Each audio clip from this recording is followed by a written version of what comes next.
आज little star group तरफ रज कार्यक्रम जो होती निमापड़े मु आसिक ये जोगदेला अनेक जिन शिक्षा को पाइली कि दीर्घ वर्ष धरिकी लिटिल स्टार ग्रुप एभली भाव में पिला नहीं रज मौज केमती गाँव में हुए ताहा पिला पाखे पहुँचाऊँ धीरे धीरे रज भी जब देखा आम रज भी हजि हजि चलुची सहरी पणिया भितर रज हजबार लगी किंतु लिटिल स्टार ये प्रयास जो पुणी थे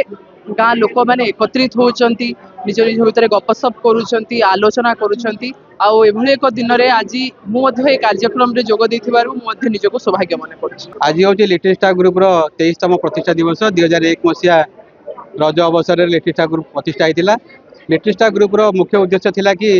ग्रामांचल में छोट छोट पिला नहीं से प्रतिभार विकास अहरह कार्य करवा तो आम के सफल होते विफल हो जानू तथापि दीर्घ 25 वर्ष धरी ये कार्यक्रम जारी कर आसीचु। आज ये सुंदर परिवेश मध्य बाबा कपिलेश्वर पीठर लिटिल स्टार ग्रुप प्रतिष्ठा दिवस पालन करागला और रज उत्सव अनुष्ठित है। पिलाने आसी से प्रतिभार पराकाष्ठा देखले चित्रांकन हो विभिन्न प्रकार गीत नृत्य पिलाने आज रज उत्सव को भरपूर भाव उपभोग कले।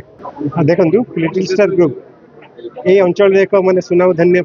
अनुष्ठान केवल खाली ये अंचल नुहे समग्र ओडिशा रे एक स्वतंत्र परिचय सृष्टि करि पारिछि ग्रुप लिटिल स्टार ग्रुप आज तार 23तम प्रतिष्ठा दिवस एवं रज उत्सव पालन करुछि महासमारोह रे पालन करा जायछि। एथिरे विशिष्ट व्यक्तित्व माननकु तांको होछि सम्मानित करा जिबा संगे संगे अनेक गुडी कंपटीशन मध्य पिला मानक मध्य रे एक पूर्व अनुष्ठित करा जायतिला। आज मध्य माने केते गुडी प्रतियोगिता चित्रांकन प्रतियोगिता रज उत्सव उपर मध्य अनुष्ठित होता। ये कृति छात्र छात्री मानक समस्त को पुरस्कृत करा जायतिला। आउ माने आमे निश्चित रूपे गर्वित जे एपरी एक माने नियारा परंपरा को आमे बजाई रखीचु एवं किछि वर्ष है याकू एक वर्णना उत्सव रे परिणत करी आमे एको हौजी पालन करी आसुचु। आउ निश्चित रूपे एटा गर्वर माने विषय सुमंत महाराणा जे कि